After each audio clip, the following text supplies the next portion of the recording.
Cada uno de los gametos tiene la mitad de cromosomas, ¿no? Entonces se restituye el número diploide de cromosomas y se forma entonces un nuevo producto que es la célula huevo o cigoto.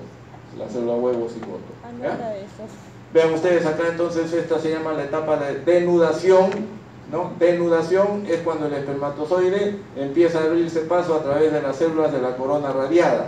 Acá hay una sola capa, pero son otras más capas, ¿no? de células granulosas o de la corona radiada. Entonces la hialuronidasa va abriendo paso a través de las células de la corona radiada, ¿no?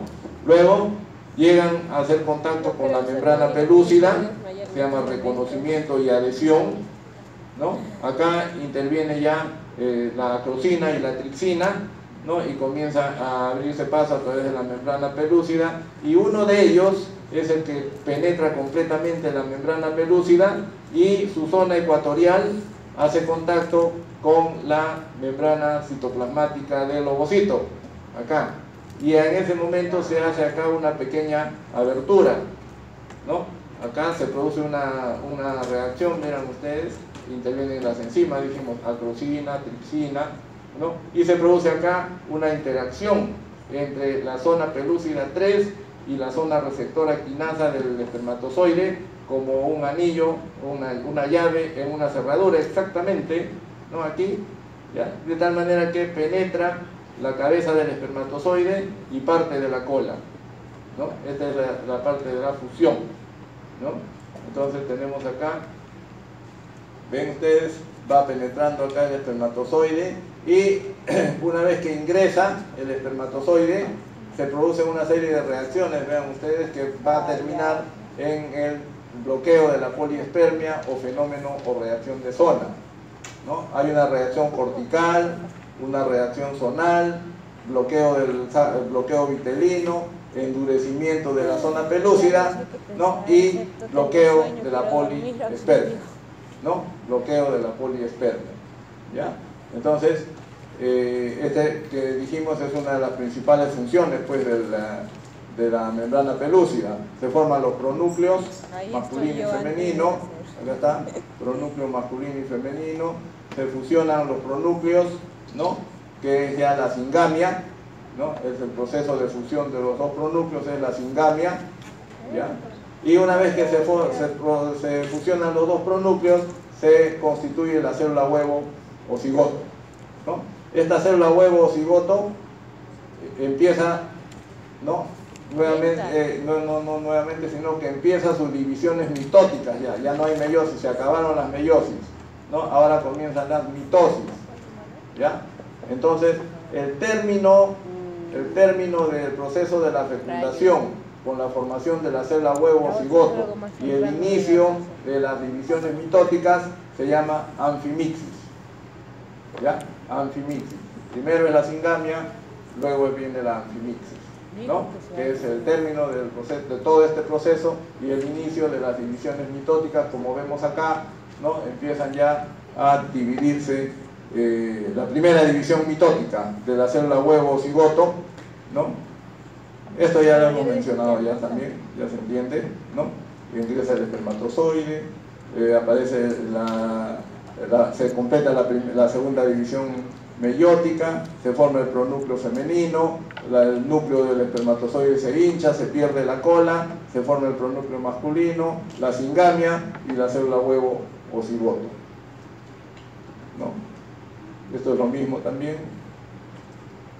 ¿Y cuáles son los resultados de la fecundación? Los resultados de la fecundación: termina, ya sabemos, la segunda división meiótica, se restablece el número diploide de cromosomas, 23 más 23, 46, puede ser XX o XY, ¿no? Y al determinarse XX o XY, se determina, pues, el sexo del nuevo individuo, ¿no? Y al haber una contribución genética, ¿no?, del varón con la contribución genética de la mujer, hay una variación de la especie humana, por la combinación de cromosomas maternos y paternos, ¿no? Y el resultado de la fecundación es que luego comienza, pues, ya con dijimos, la anfimixis, que es el término de la fecundación, y el inicio del otro proceso, que es la segmentación de la célula huevo o cigoto. Segmentación y transporte, ¿no? Segmentación y transporte. ¿Dónde se realiza esto? En la trompa de falopio, ¿no? La trompa de falopio tiene, dijimos, alrededor de 10 a 12 centímetros, tiene gran movilidad y tiene ciertas características particulares. En la parte proximal, cercana al útero, hay más secreción y hay más movimientos peristálticos. En cambio, en la parte distal hay más cilios. Ya dijimos que los cilios favorecen, ¿no?, la captación del ovocito. Hay unos pliegues longitudinales también y hay más ondas contráctiles también en esta zona. Esta es la zona de la ampolla donde se realiza la fecundación. Esto se llama el infundíbulo y estos son las fimbrias, ¿no? Son las fimbrias, ¿ya? En esta secreción tubárica tiene dos funciones. Por un lado, dijimos que la interacción entre los espermatozoides y la secreción tubárica permite la capacitación espermática, y por otro lado, estas secreciones también permiten que la célula huevo o cigoto se alimente durante este transporte por las trompas, porque esa célula huevo o cigoto no tiene todavía circulación sanguínea propia, ¿no? Entonces depende de estas secreciones para que se nutra durante este viaje, ¿no? Y tenemos acá la segmentación de la célula huevo, segmentación de la célula huevo, ¿ya? Esto ya corresponde pues a la primera semana del desarrollo. Ya estamos en la primera semana del desarrollo, ¿no? La segmentación es parte de esa primera semana del desarrollo, ¿ya?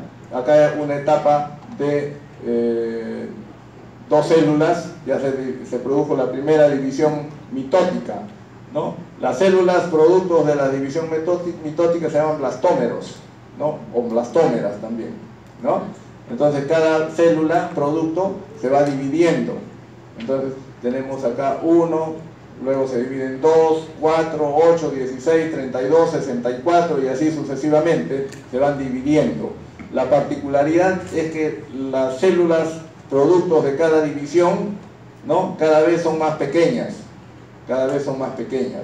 O sea que la célula huevo cigoto se mantiene en su tamaño, no crece en su viaje por la trompa, porque si creciese esta célula huevo cigoto en la trompa, se rompería la trompa, ¿no? Entonces estas células se mantienen, cada vez son más pequeñas los productos de las divisiones, ¿ya? Cuando llegan más o menos a su tercera división, ¿ya? Acá dice, mira, el primer día, primera división mitótica, segundo día, segunda división mitótica, 2 días y medio, tercera división mitótica. Cuando tiene más o menos 2 días y medio y él llega a su tercera división mitótica, ¿no? Tercera división mitótica, entonces las células, los blastómeros, se compactan. Antes de esta etapa, ¿no?, antes de la etapa de 8 células, las células están laxas, sueltas, ¿no? Pero ya cuando llega a esta etapa de la tercera división y hay alrededor de 8 células o blastómeros, estas células como que se adhieren, se pegan, hay uniones intercelulares, se hacen más compactos, ¿ya? Por eso se llama este proceso de compactación. A partir de la tercera división, ¿no?, de la tercera mitosis, viene la compactación, ¿no? Esta compactación, ¿qué permite? Permite que estas células se agrupen en dos grupos celulares. Un grupo celular que está en la periferia, que se va a llamar el macizo celular externo, y un grupo celular que queda en la parte interna, que se va a llamar el macizo celular interno, ¿ya? Entonces, macizo celular externo, macizo celular interno, ¿correcto? Ahora, vean ustedes que en esta etapa todavía esta célula huevo cigoto está con su membrana pelúcida.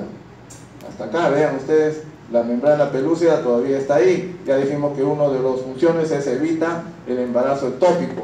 Esto permite que se transporte a través de la trompa, pues, ¿no? ¿Y por qué? La membrana pelúcida, ¿ya? Entonces, más o menos ya al tercer día, después de la fecundación, se produce más o menos ya la cuarta división mitótica, ¿no? Cuarta división sería 4 por 4, 16 células o blastómeros, ¿no? Cuando esta célula huevo cigoto tiene 16 células o blastómeros y tiene el aspecto ya de una mora, se le llama mórula. Mórula, ¿ya? Cuando tiene 12 a 16 células, que equivale más o menos al tercer día después de la fecundación, ¿no? Se convierte ya la célula huevo cigoto en mórula, ¿no? Esta mórula, ya dijimos, tiene una agrupación de células superficiales, que es el macizo celular externo, y una agrupación de células internas, que es el macizo celular interno, ¿ya? Tercer día.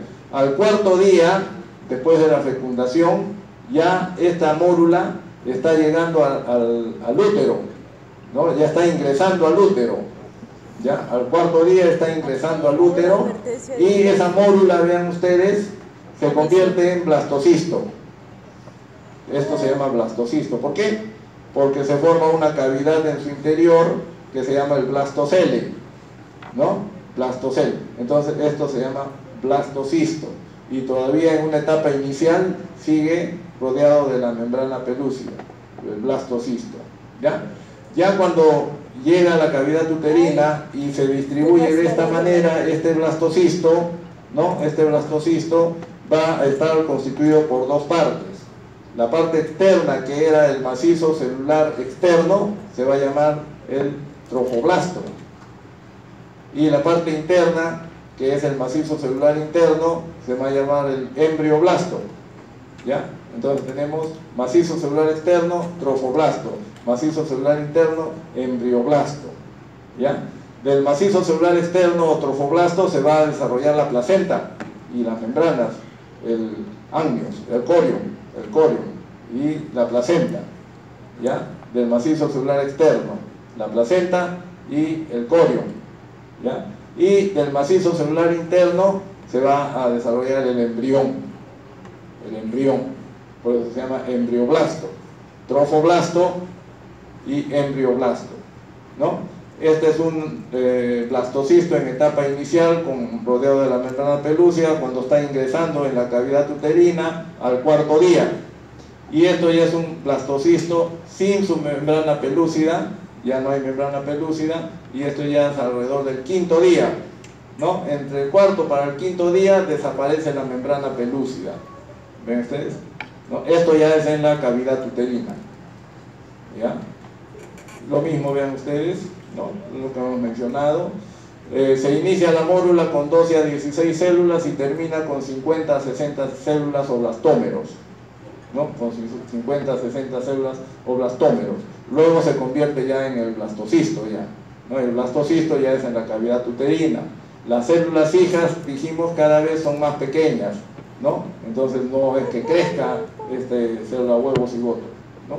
Una vez que se desprende de su membrana pelúcida, recién este blastocisto puede crecer, ¿no? Ya se libera de esa membrana pelúcida que lo mantenía compacto. Igual, etapa inicial del blastocisto, su trofoblasto o macizo celular externo, su embrioblasto o macizo celular interno. Acá ya se liberó de la membrana pelúcida y está listo para la implantación, ¿no? Está listo para la implantación. Entonces dice acá, la membrana pelúcida ha desaparecido, es un blastocisto tardío al quinto día. Esto es al cuarto día. Entre el cuarto y quinto día todavía está la membrana pelúcida, ¿ya? La zona pelúcida degenera, dice, y el blastocisto ya puede aumentar de tamaño. Está el macizo celular externo o trofoblasto, del cual se va a desarrollar la placenta y el corium, y el macizo celular interno o embrioblasto, del cual se va a desarrollar el embrión. Esto es en el útero. ¿Por qué desaparece la membrana pelúcida?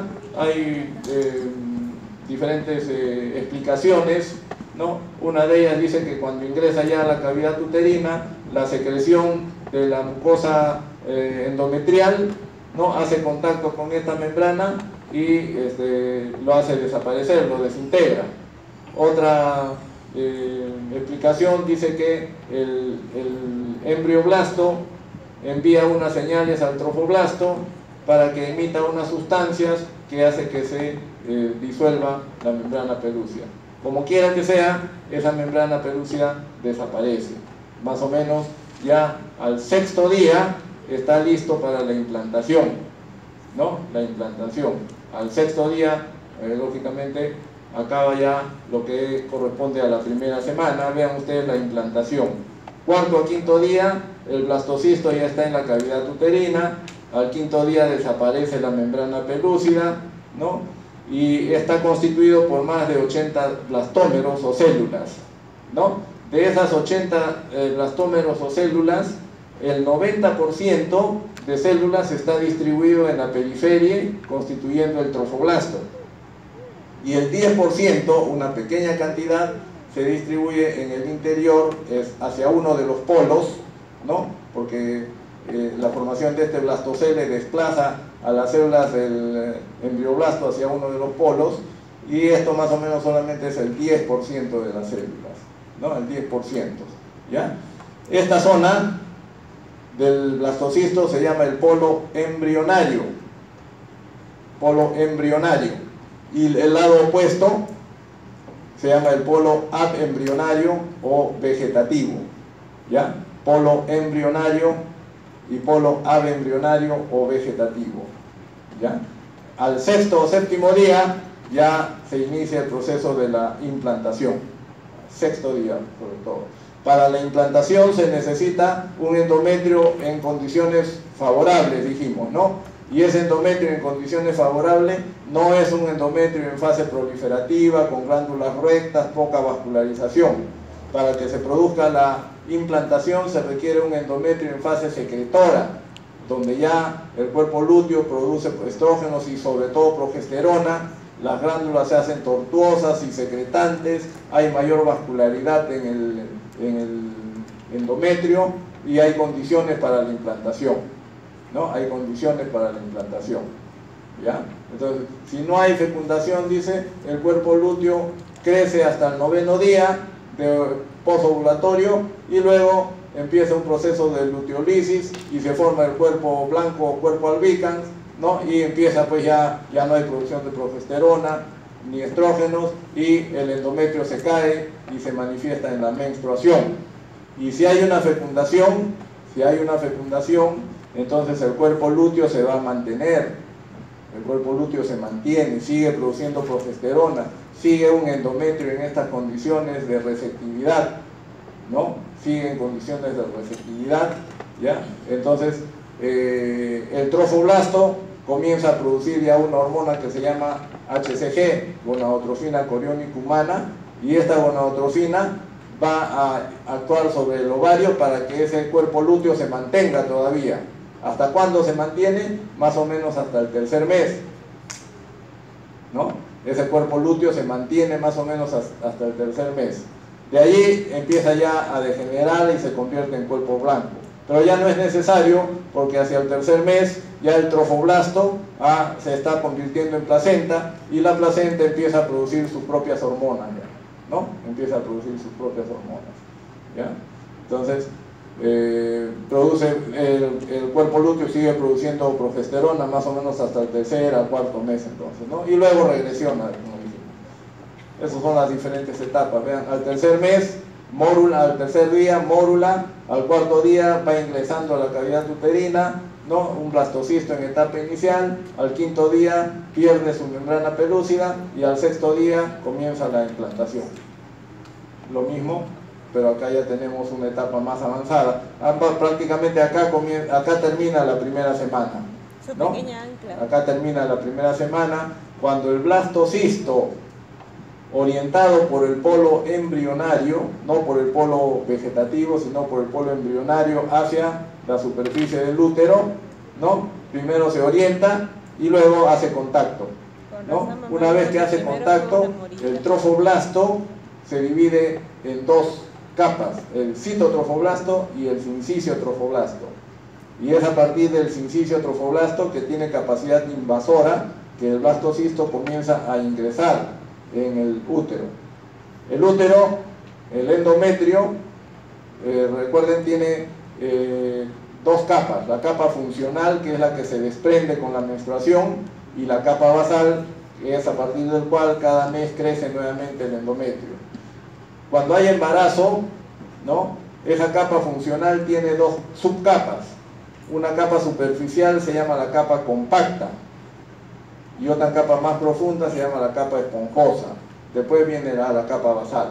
La implantación se produce ¿dónde? En la capa compacta, o sea, en la capa superficial, ¿no? En la capa superficial. No es tan profunda la implantación, no es en la capa esponjosa, es en la capa compacta del endometrio, ¿ya? Como ven ustedes acá, ¿ya? Entonces, esto ya son, esta sí todavía nos corresponde, es la etapa en la cual, miren, en la fase de nidación tenemos la fase de unión, primero aposición y adhesión. ¿Qué cosa es la aposición? Es la orientación del blastocisto por el polo embrionario dirigido hacia la superficie del endometrio, ¿no? El polo embrionario dirigido hacia la superficie del endometrio. Eso se llama aposición. Y luego viene ya la fase de adhesión, o sea, de contacto entre las dos superficies, ¿no? La superficie del blastocisto y la superficie del endometrio, ¿no? Esa es la adhesión, ¿ya? Esto es entre los 6 y los 7 días, ¿no? Para esto es importante que haya una ventana de implantación. ¿Qué cosa es la ventana de implantación? Es el periodo de máxima receptividad endometrial, o sea, es el periodo en el cual el endometrio reúne las mejores condiciones para que se pueda implantar el blastocisto, ¿no? Es la ventana de implantación o periodo de receptividad endometrial. ¿Cuándo es esta ventana de implantación? Entre los 20 y 24 días del ciclo menstrual. Entre los 20 y 24 días del ciclo menstrual, ¿no? O sea, contando desde el primer día de la menstruación, cuentan 20 a 24 días. Entre el 20 y 24 días del ciclo es el periodo en el cual este endometrio está en las mejores condiciones para que pueda recibir a este blastocisto. Fuera de este periodo, las condiciones no son tan favorables, ¿no? Y se puede producir pues una mala implantación o se puede desprender, ¿no? Se puede desprender, ¿correcto? Muy bien. Entonces acá miren, ya está en adhesión, ¿no? Ya se ha producido la aposición y ahora está en adhesión. Acá se está dividiendo el trofoblasto en el citotrofoblasto y sincicio-trofoblasto, y a partir del sincicio-trofoblasto empieza la penetración o invasión. Aparte que dijimos que esa gonadotrofina coriónica humana, el HCG, lo produce el sincicio-trofoblasto, no el citotrofoblasto, sino el sincicio-trofoblasto. ¿Ya? El sincicio-trofoblasto. Y ya son 8 días, esa es ya la segunda semana que corresponde pues a la clase de la próxima semana, ¿no? Pero terminamos diciendo que en esta parte, vean ustedes, ya el blastocisto está casi ya dentro de la capa compacta del endometrio, ¿no? Y se produce la semana, dice, de los pares. La segunda semana es la semana de los pares. ¿Por qué? Porque dijimos que el trofoblasto se diferencia en dos capas, el citotrofoblasto y el sincicio-trofoblasto. El sincicio-trofoblasto es el que hace la penetración en la capa compacta, ¿no? Entonces tenemos del trofoblasto dos capas, cito y sincicio. El embrioblasto también se diferencia en dos capas, el epiblasto y el hipoblasto. ¿Se acuerdan del hipoblasto? Del epiblasto, que se forman las células germinativas primordiales. Acá se forman las células germinativas primordiales y luego se ubican ya en el saco vitelino, dijimos, ¿no? Esa es la segunda, tercera semana ya, ¿no? Epiblasto, hipoblasto, dos capas en el embrioblasto.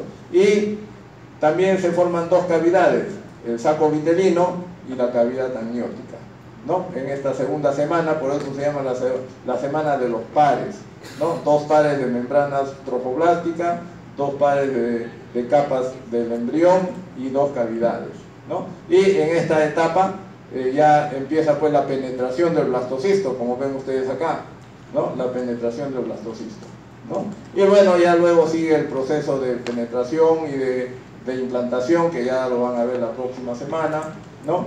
La próxima semana. Pero para esto, lo último es que, miren, el sincicio-trofoblasto produce gonadotrofina coriónica, ¿no? Que sirve para hacer el diagnóstico de embarazo, pero que esto también dijimos que hace que se mantenga el cuerpo lúteo, la gonadotrofina coriónica. Y por otro lado, el endometrio también sufre modificaciones, vean ustedes. Se convierte en decidua, ¿no? En decidua, ¿ya? ¿Qué cosa es la decidua? Es el endometrio que se ha modificado en el embarazo, ¿no? Es el endometrio modificado en el embarazo, la decidua, ¿ya? Hay tres tipos de decidua. Decidua basal es el endometrio que está en contacto acá con el trofoblasto que está desarrollando. Decidua capsular es el endometrio que está cubriendo al blastocisto que está ingresando, decidua capsular. Y la decidua parietal es el resto del endometrio de la cavidad uterina, el resto del endometrio, ¿no? Esa es la decidua. También se va a ver en la práctica, ¿ya? Acá ya ingresó a los 11 días, ya no nos toca, ya está completamente implantado. 12 días más implantado, 14 días, o sea, ya es la segunda semana prácticamente, vean ustedes, está completamente, ¿no? ¿Ya? Esto no corresponde. Y esta es la vista panorámica de la implantación, vean ustedes, se implanta, ¿dónde dijimos? En la capa compacta del endometrio. Acá tenemos la capa esponjosa y acá tenemos la capa basal.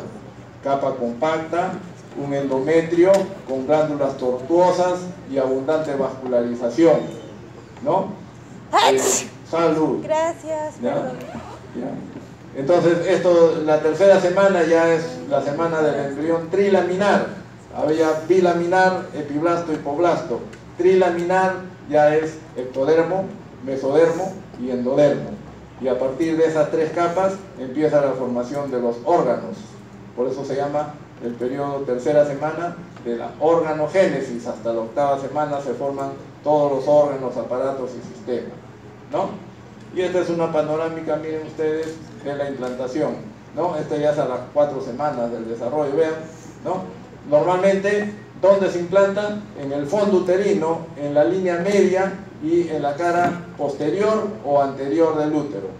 Fondo uterino, línea media, cara anterior o posterior del útero, ¿ya? Ese es donde habitualmente se implanta. Si se implanta en otro sitio, ya no es normal, pues, no es normal, ¿ya? Y vean ustedes, inicialmente el saquito, el embrión se implanta ¿dónde? Acá, ¿no? En el endometrio, ¿no? Y una vez que comienza a crecer, empieza a hacer protrusión en la cavidad uterina, ¿no? Acá vean ustedes, ya hay un bultito ya que estaba bombando, lo que estaba dentro del endometrio empieza a crecer, el saco gestacional comienza a crecer y ya está abombando acá, ¿no? Está bombando hasta que completa todo, lo llena todo la cavidad uterina ya, ¿no? Lo llena la cavidad uterina, ¿ya? Muy bien. ¿Alguna pregunta? Ya podemos irnos.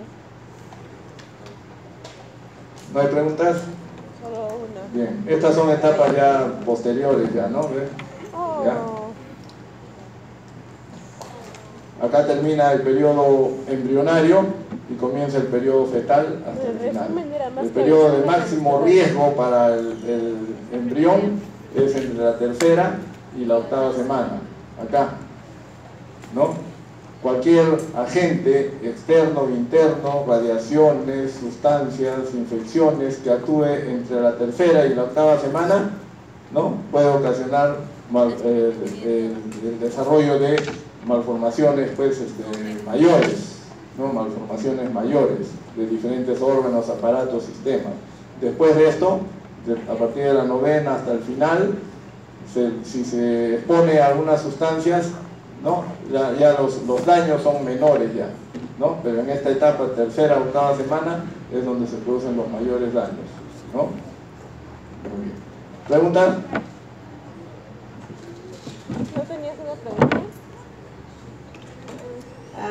Hola. Hola. ¿Qué iba a preguntar? No sé. Es que sobre lo de las malformaciones hay una cosa que no me quedó muy claro. ¿Necesariamente tienen que darse en ese periodo o puede ser? ¿Por qué también se dan los embarazos ectópicos y si supuestamente tiene una capa que lo rodea para protegerlo?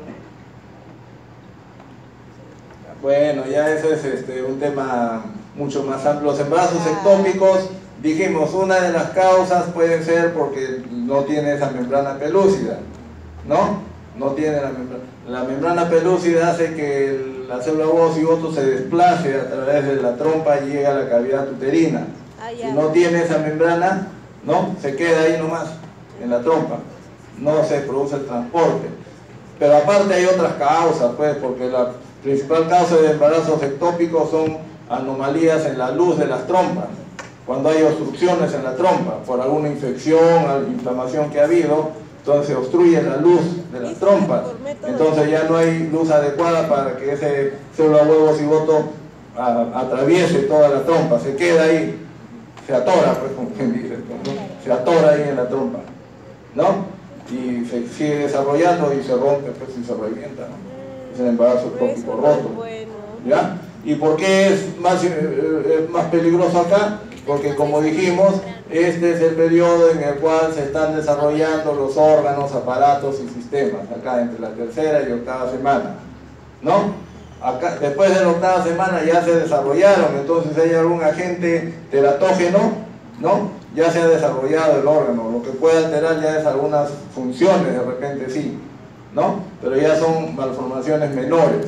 Pero entre la tercera y octava, que es la etapa de la organogénesis, es cuando sí hay mayor riesgo, ¿no? Y antes, en la primera y segunda semana, si hay exposición a agentes teratógenos, dicen acá, solamente hay lo que se llama el efecto todo o nada. Todo o nada. ¿Cómo así? Todo o nada. Nada. O sea, no pasa nada o lo destruye completamente. Ay. ¿Ya? O sea, que no que haya malformaciones, eso ya no, sino o no pasa nada y sigue desarrollando. ¿Por qué? Porque entre la primera y segunda no se están formando órganos todavía, pues, ¿no? No se están formando órganos. Entonces, o lo destruye completamente o no pasa nada. Acá. Ya, pero acá sí es la etapa crítica. ¿No hay alguna manera ¿Correcto? de salvarlo? No, espera, ya está muy bien. ¿Cómo? ¿Y no hay manera de que se reimplante o algo así? ¿Se reimplante quién? ¿Al bebé o no? ¿Cómo? Nada. Pero si ya está con malformaciones, como que no entiendo. O sea, ¿No?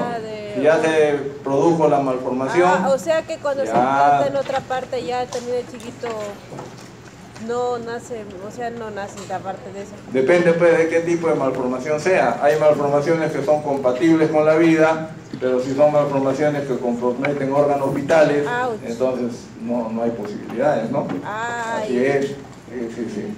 Va a haber una clase especial sobre etiología de las malformaciones congénitas.